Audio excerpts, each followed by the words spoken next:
Kembali lagi bersama aku Andin, tapi hari ini aku nggak sendirian, aku ditemani oleh Tiara dari Professional Organizer Indonesia. Halo. Nah, sebelumnya kan waktu itu aku tuh sempat selama bulan Februari waktu itu sempat mengadakan 28 Days Decluttering Challenge. Jadi waktu itu ada sekitar 28 sampai 30 barang lah ya kira-kira.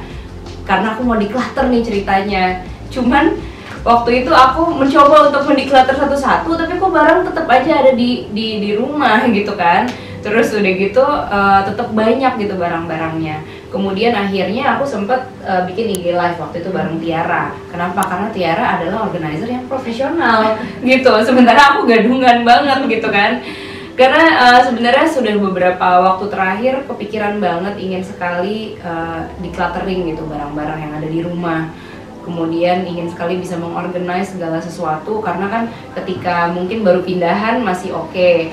Setahun, 2 tahun, 3 tahun, sampai akhirnya 5 tahun rumahnya ditempatin, mungkin segala sesuatu tuh udah nggak jelas penempatannya ada di mana dan tumpuk-tumpuk dan yang lainnya. Nah, jadi aku di sini menghadirkan Tiara sebagai organizer yang profesional gitu untuk ngobrol sama kita, karena Tiara tuh sudah berhasil menyulah bukan rumah, walk-in closetku. Rumah tuh adalah next projectnya ya.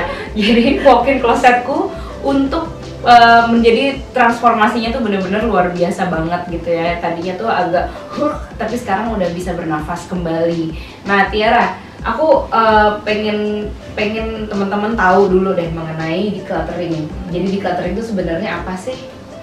Decluttering itu sebenarnya adalah salah satu kegiatan di mana kita itu fokus untuk hanya menyimpan barang-barang yang mau kita simpan aja gitu. Itu jadi fokusnya bukan membuang sebenarnya nih. Itu yang sering salah paham orang pada umumnya gitu. Makanya yang bikin bebenah, beberes, organizing terasa capek itu pertama karena fokusnya itu membuang gitu. Jadi decluttering itu justru dibalik kita fokus kepada apa yang mau disimpan. Terus membuat simple bukan berarti kita kayak asal membuang gitu, tapi justru kita milih barang yang kita bisa sanggup untuk maintainnya gitu, terus bermanfaat banget buat kehidupan kita. Malah kalau di POI kita sering mengingatkan bermanfaat juga buat pasangan nggak sih gitu. Ya ampun. Jadi lebih fokus ke sana di decluttering itu, dan itu step yang nggak boleh dilewatin sebelum organize gitu. Jadi sebelum organizing memang harus ada proses untuk memilah-milih barang mana yang masih mau disimpan dan barang mana yang sebenarnya memang sudah tidak berguna atau bermanfaat buat kehidupan kita gitu ya. Udah nggak mendukung lifestyle. Ya, sudah tidak mendukung lifestyle-nya. Kalau kira-kira step-step briefly selama 5 hari kemarin itu, jadi apa aja ininya tahapannya? Nah, yang pertama pastinya kita merencanakan untuk select dulu, decluttering dulu. Kenapa? Karena lumayan sih nggak berantakan ya teman-teman. Kalau aku bilang itu semua itu sebenarnya ada tempatnya, maksudnya nggak di lantai gitu. Tapi memang sistemnya aja. Jadi aku bisa bilang lemari Andin tuh kayak sistem failure lah kalau. Jadi bukan messy closet, tapi closet with a system failure gitu. Terus baru kita mulai mengorganize dan membayangkan lemari ini akan dibagi zonanya itu berdasarkan apa aja, berdasarkan jumlah barang yang udah Andin pilih. Oh, topi ada sekian, tas ada sekian, tas jenis ini ada sekian, barang Mas Ipe jangan lupa ya gitu, harus dibawa juga gitu. Nah, itu adalah pemikiran yang sangat matang sehingga tuh bisa dilakukan selama 5 hari. Nah, baru hari terakhir itu ibaratnya tes akhir dari planning kita yang udah kita rencanakan. Ini semua ini harus kelar dalam 1 hari. Nah, itu transformation transformationnya tuh bener-bener ya dalam 1 hari. Aku tuh sampai nggak boleh masuk ke dalam walk-in closetnya karena Tiara kepengen aku bener-bener ternganga-nganga gitu kan, karena banyak banget hal yang berubah gitu dari berubah dalam arti bukan tiba-tiba walk-in closetnya berubah, enggak, cuman aku sih amazed banget karena Tiara berhasil menciptakan space yang tadinya tuh nggak kepikir bahwa akan bisa ada terjadi space seperti itu gitu. Karena sebenarnya alasannya adalah kenapa aku minta Andin untuk nggak dalam ruangan itu sebenarnya bukan pure untuk ada tukang juga sih. Bukan pure untuk surprise effect gitu. Di project lain pun biasanya sama. Aku menyarankan si pemilik ruangan tuh jangan masuk. Kenapa? karena prosesnya itu menegangkan di dalam gitu. Oh ya? Iya. Dan hal terakhir yang Aku penasaran deh di dalam seperti apa sebenarnya. iya, proses itu menegangkan, kayak banyak hal-hal di luar dugaan, dan believe it or not, nggak semua orang itu siap sama hal-hal di luar dugaan. Contohnya misalnya gini, pas dimasukin, lacinya nggak muat, ya kan? Kalau aku kan udah biasa, tipenya yang kayak oke, kita harus gini, jam segini harus gini. Sedangkan ada pemilik rumah yang kayak, aduh, ini nggak selesai nih, gini. Itu akan mempengaruhi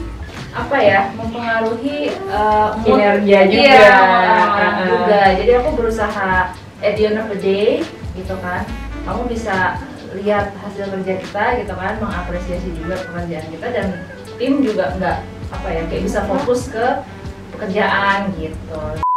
Nah sekarang satu pertanyaan terakhir. Di sini aku mau Tiara mengencourage teman-teman, atau kalau misalnya ada pesan buat teman-teman semuanya yang lagi nonton ini, mengenai mungkin kayak simplify things di rumah, atau declutter, atau organizing gitu. Ada nggak yang kayak menurut kamu ini isu yang sebenarnya harus muncul ke permukaan, dibawa gitu? Mungkin dari aku ada dua hal kali ya. Yang pertama itu adalah kita nggak bisa terus berpikir bahwa proses decluttering dan organizing ini adalah proses yang terus-terusan, gitu. Ini adalah suatu proses yang kalau bisa hanya sekali seumur hidup gitu, dan efeknya jangka panjang gitu. Nah kalau mau efek jangka panjang itu memang harus disediakan waktu khusus. Selain waktu, yang jadi hal lain juga adalah kita harus juga conscious buying itu. Tadi kan Adin sempat bilang ketika mau dapat suatu barang atau mau beli barang itu dipikirkan lagi. Itu benar banget, karena kalau nggak Adin akan melewati cycle ini lagi. Ya, hanya terus berulang terus gitu ya. Gitu, dan itu melelahkan. Even hiring professional organizer itu bikin kempes kantong juga nanti gitu kan. Jadi POI itu selalu punya prinsip bahwa done is better than perfect gitu. Jadi suatu project organizing itu yang penting selesai dulu gitu.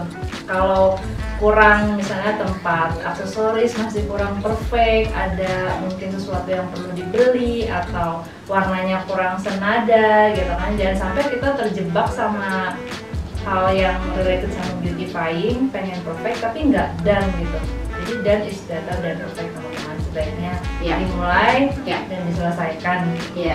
Thank you Tiara. Dan tadi aku mau nambahin salah satu ya, karena yang aku lihat dari POI ini, jadi transformnya itu bukan hanya walk-in closetnya aja yang transform, tapi mereka tuh benar-benar mengencourage para kliennya dan bahkan support sistemnya untuk sama-sama bertransformasi gitu, memiliki pola pikir baru terhadap barang gitu. Jadi thank you so much Tiara, thank you so much ya tim Professional Organizer Indonesia. Semoga apa yang kita share bermanfaat, dan nanti pokoknya kalian lihat sendiri bagaimana transformasi ini benar-benar terjadi di walk-in closetku.